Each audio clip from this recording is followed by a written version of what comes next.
저는 스포츠를 굉장히 좋아하는 사람이에요. 우리 남자들은 스포츠를 좋아하잖아요. 재작년에 기아 타이거즈가 우승할 때, 재작년이죠. 네. 그리고 작년에 전북 현대가 또 우승을 했어요. 그래서 너무 기쁘고 좋았습니다. 요즘에 이제 곧 있으면 월드컵이 열립니다. 혹시 알고 계시나요? 네. 역시 우리 여자 성도님들은 관심이 별로 없으신데 손흥민 선수는 그래도 잘 아시죠? 손흥민 선수를 모르시는 분은 안 계신 것 같아요. 손흥민 선수가 이런 생각을 해봤습니다. 아무리 잘하고 세계에서 제1의 선수라고 하더라도 유니폼을 입지 않으면 그가 경기장에 설 수 없을 거예요. 그 유니폼이라는 것은 그 어느 소속에 속하였는가를, 또 어느 권위로 그 자리에 서 있는가를 자세하게 보여주는 증표와 마찬가지입니다. 우리 신앙생활도 저는 마찬가지라고 생각해요. 우리 모두는, 특별히 오늘 수요 예배에 오신 여러분들은 하나님 나라의 대표 선수로 우리가 반드시 입어야 할 옷이 하나 있다고 저는 말씀을 드리고 싶습니다. 그것은 위로부터 오는 능력입니다. 그러면 위로부터 오는 능력이라는 것이 과연 무엇일까요? 성령의 불같이 내려오시고 그와 함께 했던 능력을 뜻합니다. 성령의 능력은 신학의 장식품이 아니라 있어도 되고 없어도 되는 그런 것이 아니라 반드시 우리가 옷 입고 있어야 할 것이 하늘의 유니폼, 하늘에서 내려오신 그 능력입니다. 오늘 이 말씀을 기록한 누가를 잠시 생각해 보고 싶습니다. 그는 의사였습니다. 그래서 그의 눈은 굉장히 냉철한 그리고 세밀한 눈을 가졌었습니다. 그는 이방인의 시각에서 사람들이 쉽게 지나치는 가난한 자, 소외된 이들, 그리고 여성에 대해서 따뜻한 그런 기록을 많이 남겼습니다. 그런 누가복음의 가장 큰 핵심 단어가 있는데 그것은 기쁨입니다. 한번 따라해 봅니다. 기쁨.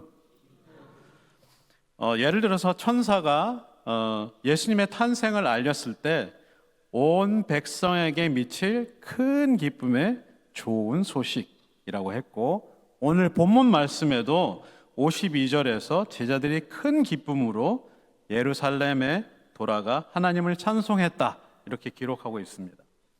그래서 누가복음은 기쁨에서 시작해서 기쁨으로, 이렇게 처음과 끝을 기쁨으로 하고 있어요. 그런데 이 기쁨이라는 것이 내가 억지로 쥐어짜는 그런 감정이 아니라 위로부터 내려오는 성령 하나님의 선물입니다. 그래서 누가에게 있어서 예수님의 승천은 끝이 아니었고 곧바로 사도행전이라는 그 제2의 누가복음을 쓰게 됩니다. 그리고 이 모든 흐름의 중심에는 성령 하나님이 계셨습니다. 의사였던 누가는 보이는 현상 그 너머를 보았습니다. 예수님의 탄생, 세례, 그리고 그 모든 사역에 순간순간 성령 하나님이 함께 하셨다는 것을 그는 목격했던 것이죠. 그래서 오늘 49절의 명령은 우리에게 더욱 엄중하게 다가옵니다. 유니폼을 입지 않은 선수가 경기장에 설 수 없는 것처럼 준비되지 않은 채로 나가지 마라. 내 힘으로 뛰려 하지 마라. 성령 없이 사역하지 마라. 이렇게 말씀하고 계시는 거죠. 그래서 이제 절기로는 부활주일이 끝나고 오순절에 성령 강림을 기다리고 있는 이때에 성령 강림과 부활 사이에 있었던 오늘 이 본문을 보면서 과연 우리 산돌교회 성도님들에게 주시는 교훈이 무엇일까 오늘 생각하게 됐고, 오늘 말씀을 생각하게 해주셨습니다. 첫 번째로, 아무리 힘들어도 기도의 자리를 지켜야 하는 것입니다. 한번 따라해 봅니다. 기도의 자리를 지키자. 위로부터 능력을 받는 것은 선택이 아니고 필수라고 말씀드렸습니다. 그래서 모든 크리스천들은 성령께서 위로부터 임하셨고 믿게 하심을 따라 우리는 성도들이 되었습니다. 오늘 이 자리에 앉아서 예수님이 하나님의 아들이라고 고백하는 그 모든 분은 성령 하나님께서 도와주셔서 그것을 알게 되었고 선포할 수 있게 되었습니다. 근데 그것은 우리한테서 나온 것이 아니라 성령께서 내리셔서 우리로부터 알게 하신 거죠. 그래서 그 첫 단추가 성령 하나님의 강림하신 오순절 사건입니다. 그 첫 단추가 채워지게 된 것을 약속을 기다리면서 그 성에 정말 유하게 된 것입니다. 그런데 오늘 본문 말씀에서 가장 제 눈에 들어왔던 것은 볼지어다라는 그런 말씀이었어요. 49절 한번 다시 읽어볼까요? 49절 부탁드립니다. 시작. 볼지어다 내가 내 아버지께서 약속하신 것을 너희에게 보내리니 너희는 위로부터 능력으로 입혀질 때까지 이 성에 머물라 하시니라. 아멘. 이 말씀을 보면 떠오르는 단어가 볼지어다인데 영어로는 behold 이런 말이고요.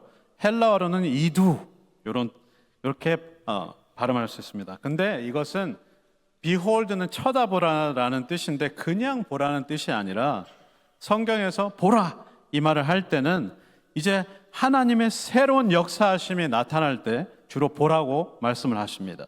하나님의 이때까지 너희들한테 약속했던 그 무엇이 이루어질 때 보라 이렇게 사용되는 것입니다. 어떤 약속에 대한 성취를 말하고 있는 것이죠.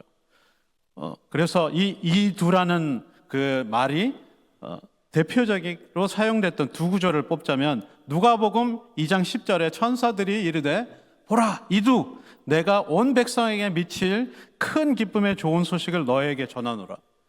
이때까지 그토록 기다려왔던 예수 그리스도 400년 동안 하나님의 말씀이 끊겼다고 생각했던 그때에 우리 예수님이 진짜로 오신 거거든요.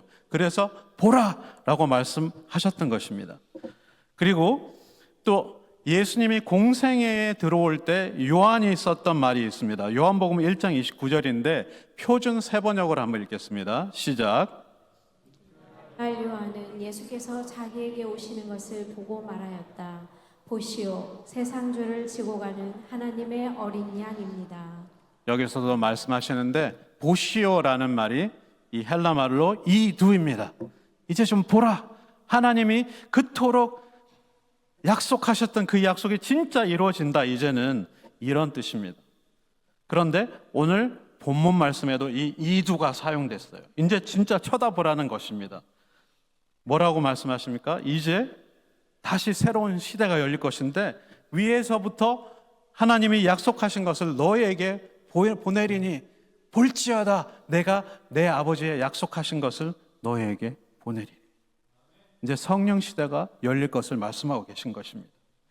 그래서 이 누가가 계속해서 쓴 사도행전 1장 4절과 5절에 그대로 다시 이 성령 하나님께서 내려오시는 것을 묘사하고 있습니다. 그것은 기다리라는 것입니다. 기다리면 내가 반드시 너의 아버지께서 약속하는 것을 보낼 것이라고 오늘 말씀하고 계시는 거고, 요한은 물로 세례를 베풀었으나 너희는 몇 날이 못되어 성령으로 세례를 받으리라 하셨습니다. 그래서 이 놀라운 사실은 예수님께서 그냥 오늘 말씀해 보시면 기다리라고만 말씀하셨어요. 근데 제자들이 이 부활의 예수님과 승천하신 예수님을 목격한 후로는 완전히 변했습니다. 그저 예수님은 예루살렘을 떠나지 말라고만 하셨지 기도하라는 명령을 하시지 않았거든요. 오늘 본문을 보시면 여러분들 알 수 있습니다. 기도하라는 말씀은 없습니다. 하지만 제자들이 많이 변했습니다. 예수님이 시킨 것은 당연히 하고 시키시지도 않은 기도에 힘 썼습니다. 참 엄청난 변화죠. 그것도 그냥 기도에 힘쓴 게 아니라 오로지 기도에 힘쓰는 사람들이 되었습니다. 완전히 달라진 제자들입니다. 여러분들 기억나십니까? 그들은 예수님이 이제 십자가에 달려 돌아가시기 전에 겟세마네 동산에서 땀이 피가 될 정도로 기도하시는데 제발 나를 위해서 좀 기도해 달라고 하는 그 기도를 할 수 없었던 것들이 제자들입니다. 그것도 예수님이 가장 아꼈던 베드로, 요한, 야고보가 그 명령을 실행할 수가 없었어요. 그러나 지금은 완전히 변했습니다. 하라고 시키지 않은 그 기도하라는 그 말씀까지 듣고 그 기도의 자리에 계속해서 머뭅니다. 사랑하는 성도 여러분, 그렇다면 우리는 어떨까요? 이제 하나님께서 우리 교회에 새로운 바람을 일으키실 텐데요. 담임 목사님을 새롭게 보내셨고 작년에 일어났던 모든 아픈 일들 다 지나가고 새로운 바람이 불어오고 있는데 이제 말씀과 성령의 바람이 우리 교회에 불기 시작할 것입니다. 제자들이 자발적으로 기도했다면 우리도 자발적으로 기도할 수 있는 저와 여러분 되시기를 간절히 원합니다. 기도는 억지로 해야 되는 노동이 아니고 성령 하나님이 내주하심으로써 기쁨으로 감당할 수 있는 것이 바로 기도입니다. 기도는 그저 내가 원하는 것을 그분께 그냥 달라고만 떼쓰는 거 아닙니다. 오히려 그 하나님과 나 사이에 관계가 대화함으로써 깊어지는 것입니다. 저와 여러분에게는 맡기신 자리가 있고 그 자리에서 최선을 다해 기도할 사명이 있습니다. 그 사명을 이룰 수 있는 저와 여러분이 되시기를 간절히 소원합니다. 위에서 오는 능력을 힘입기 위해 기도는 당연히 드려야 할 필수적인 사항입니다. 할렐루야. 두 번째로 위로부터 오는 능력을 힘입은 제자들이 어떻게 될 건지에 대한 예수님의 두 번째 약속으로 성령의 능력으로 세상에서 복음의 증인이 된다는 약속입니다. 복음의 증인이 된다는 약속입니다. 2000년 전에 12명으로 시작했던 그 크리스천의 숫자는 지금은 얼마일까요? 80억이 산다고 추정을 하고 있습니다. 그 중에 25억이 크리스천이라고 추정하고 있습니다. 이것이 그냥 됐을까요? 그렇게 됐을 리 없고 12사도처럼 목숨을 버린 사람들이 있었습니다. 찾아보니 기독교가 급속도로 부흥했던 그 역사는 사실 두 시대로 얘기할 수 있습니다. 하나는 초대교회고 하나는 20세기입니다. 그런데 그 초대교회와 20세기에 예수님을 위해서 죽은 순교자의 숫자가 가장 많았어요. 교회는 순교자의 피를 먹고 자란다고 얘기했던 터툴리안 너무나 잘 기억하시죠? 실제로 예수 그리스도의 이름으로 죄사함 얻는 회개가 선교의 현장에서 계속 지금도 펼쳐져 가고 있습니다. 놀랍게도 지금 제일 많이 부흥하는 교회는 이란 교회라고 합니다. 이란에 있는 교회들이 지금 가장 많이 부흥한다는 소식이 있어요. 우리가 생각할 때는 가장 부흥하지 않을 것만 같은 그 이란에서 선교의 현장이 아직도 펼쳐져 가고 있습니다.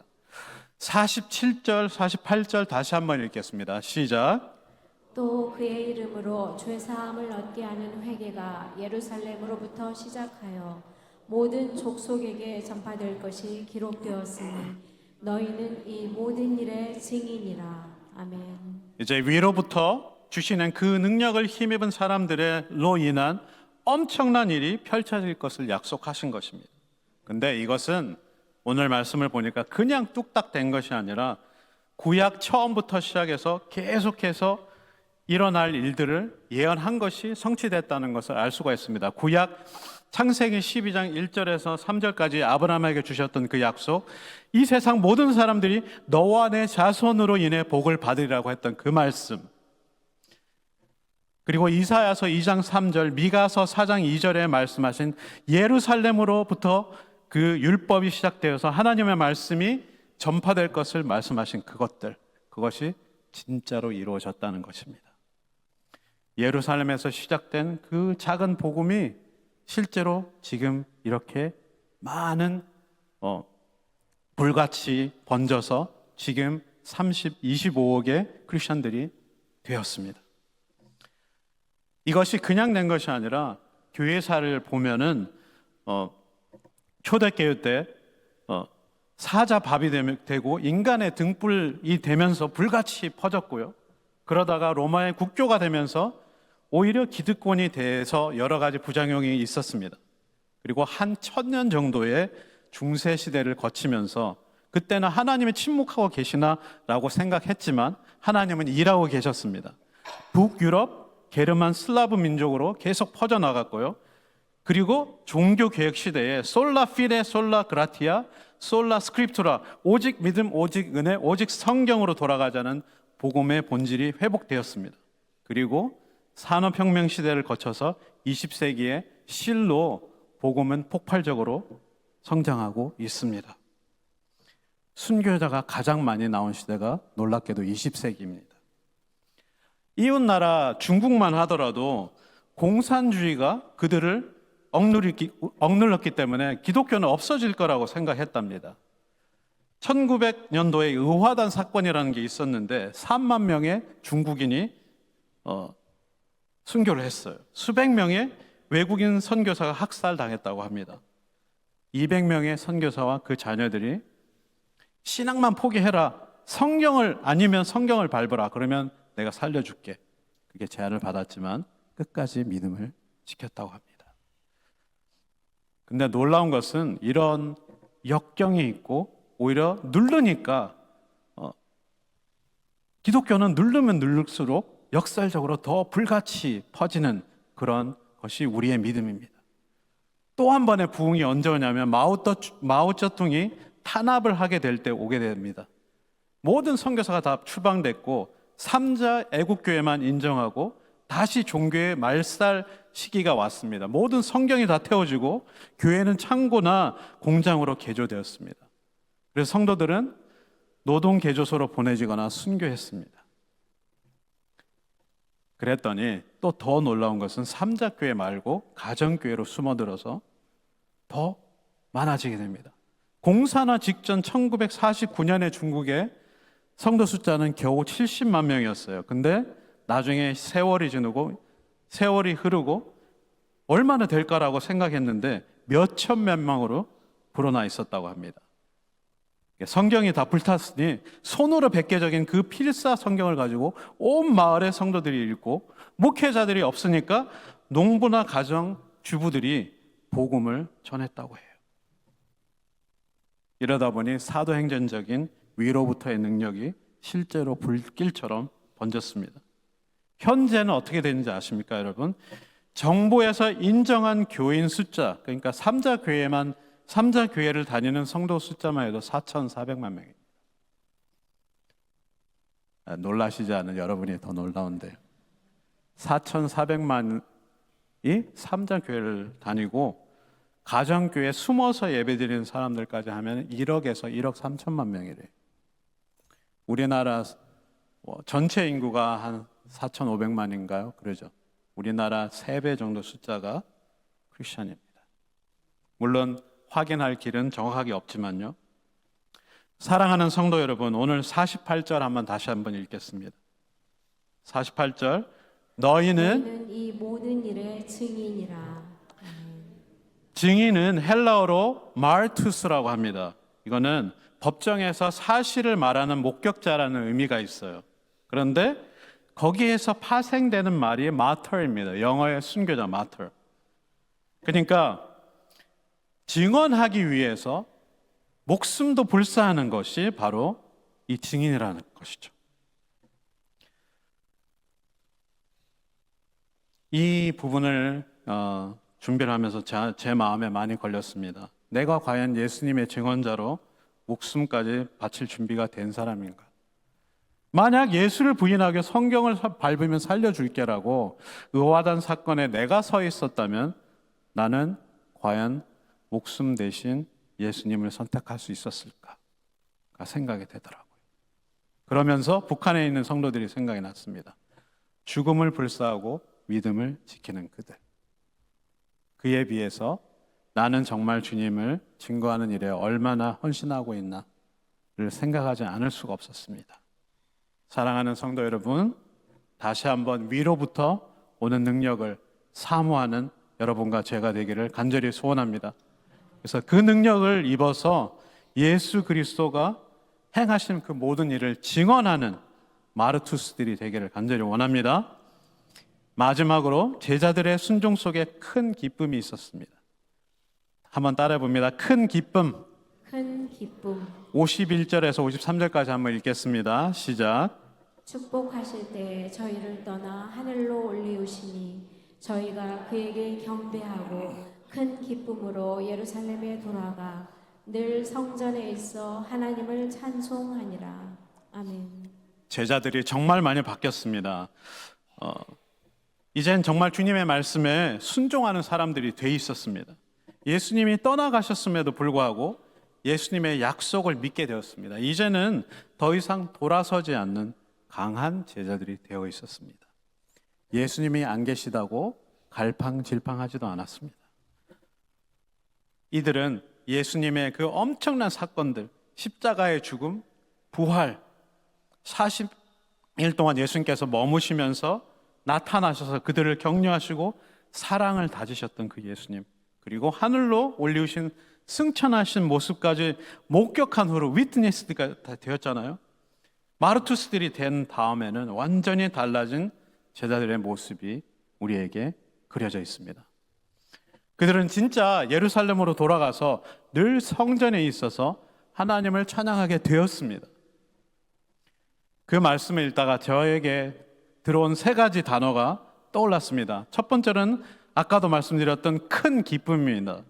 헬라어로는 카라인데 사실 그 좋은 단어를 그 걸그룹 카라가 썼어요. 근데 그것은 감정적인 순간적인 즐거움이 아니고 환경을 초월해서 하늘로부터 부어지는 근원적인 환희를 카라라고 합니다. 오늘 이 큰 기쁨은 바로 그런 뜻이에요. 예수님은 승천해서 계시지 않았지만 약속을 믿고 순종한 제자들에게 하나님이 주신 선물이 그 환희, 카라였던 것이죠. 그 환희를 저와 여러분도 가지고 계신가요? 아니면 억지로 겨우 의무감으로 지켜내고 계신가요? 또한 제자들은 늘 예루살렘 성전에 있었다고 기록합니다. 사랑하는 성도 여러분, 그냥 제자들이 늘 예루살렘에 있었구나 라고 생각하지 마십시오. 그 행간에 숨겨있는 뜻은 예루살렘 성전에 지금 누가 그들을 쳐다보고 있습니까? 눈을 시퍼렇게 뜬 예수 그리스도까지 죽였던 그 종교 지도자들이 제자들을 쳐다보고 있어요. 항상 제자들을 감시의 눈초리로 보고 있는데도 불구하고 그 제자들은 그 자리를 지켰습니다. 예루살렘에 머물렀습니다. 얼마나 무서운 일을 하고 있는지 모릅니다. 그 당시 종교 지도자들 아직도 제자들을 잡아 죽일지도 모르기 때문입니다. 그럼에도 불구하고 예수님의 부활과 승천을 목격한 그들은 정말 겁없는 사람들이 되어 있었어요. 대제사장, 율법학자, 산헤드린 공회원, 바리새인 모두가, 사두개인 그 모두가 그들을 주목하고 핍박할 준비가 되어 있는데도 그들은 예루살렘에 머물렀습니다. 성전에 늘 있었습니다. 거기서 늘 있었다는 말은 형편이나 시간 넘어서고 어떤 환경에 있었어도 그 자리에 있었다는 것을 말하고 있습니다. 사랑하는 성도 여러분, 저와 여러분도 더 모이기를 간절히 소원합니다. 예루살렘을 떠나지 말고 성전에 항상 있으면서 한 일이 또 놀라운 것이 그것은 하나님을 찬송하게 되는 것입니다. 이것은 찬송이라는, 제가 너무 헬라어를 많이 말씀드려서 죄송한데, 이 찬송 율로기오라는 말과 그 창세기 12장에 나오는 복, 그 어휘가 똑같습니다. 어원이 율로기아입니다. 창세기 12장의 예언이 실제로 완성된 부분입니다. 예배가 그렇게 아름다운 것입니다. 하나님께 영광을 돌리고 그분의 좋으심을 말하니까 하나님께서는 우리에게 말씀으로 사랑한다고 말씀하시고 복 주시고 다시 우리는 그 사랑을 가지고 세상에 나가서 예수님의 증인이 되는 이 생명의 흐름이 생긴 것입니다. 하나님을 찬양하고 그 아름다움을 느끼는 것이 나만의 것이 아니라 이 세상을 함께 살아가는 모든 민족과 열방에게 퍼져나가야 되는 것이 오늘 저와 여러분이 맡은 사명이기도 합니다. 우리와 함께 태어나서 이 지구에 살고 있는데 한 번도 하나님을 만난 적도 없고 그래서 만나지 않았기 때문에 예배하는 데서 오는 그 진정한 좋은 것, 복, 일로기아를 모르고 죽어가는 불쌍한 영혼들이 너무나 아직도 많습니다. 사랑하는 성도 여러분, 우리도 예수님의 명령에 순종하여서 모이기에 힘쓰고 예배의 자리에서 늘 기쁨으로 하나님을 예배하고 찬양하는 공동체가 되어지기를 간절히 소원합니다. 이미 그렇습니다. 우리 교회는 그것이 더 커지고 더 부흥되기를 간절히 소원합니다. 이제 말씀을 맺으려고 합니다. 사랑하는 성도 여러분, 우리 산돌교회가 바로 그 약속하신 오늘의 예루살렘 성전입니다. 이곳에서 하나님을 늘 찬양하고 기쁨으로 섬기시는 여러분과 제가 되기를 간절히 소원합니다. 비록 세상이 우리를 곱지 않은 시선으로 바라보고 있지만 그럼에도 불구하고 우리는 이 모든 일에 증인이 되셔야만 하는 것입니다. 제자들은 예루살렘을 떠나지 말라는 그 명령에 더해서 오로지 기도하는 데 힘썼습니다. 사랑하는 성도 여러분, 저와 여러분도 다시금 교회를 중심으로 모여서 자발적인 기도의 운동이 불처럼 일어나기를 소원합니다. 21세기 한국 사회 꺼져가는 것 같은 부흥의 불씨가 우리로 인해 다시금 훨훨 타오르게 되기를 간절히 소원합니다. 예수님께서는 승천하시기 전까지도 제자들에게 손을 들어서 축복하셨습니다. 그리고야 올라가셨습니다. 그런데 그 예수님은 지금도 하나님 우편에서 저와 여러분을 위해서 손을 들고 축복하고 계신 줄 믿으시기 간절히 원합니다. 지금도 저와 여러분을 위해서 기도로서 하나님께, 아버지께 간구하시는 그 예수님의 음성을 들을 수 있는 저와 여러분 되시길 간절히 소원합니다.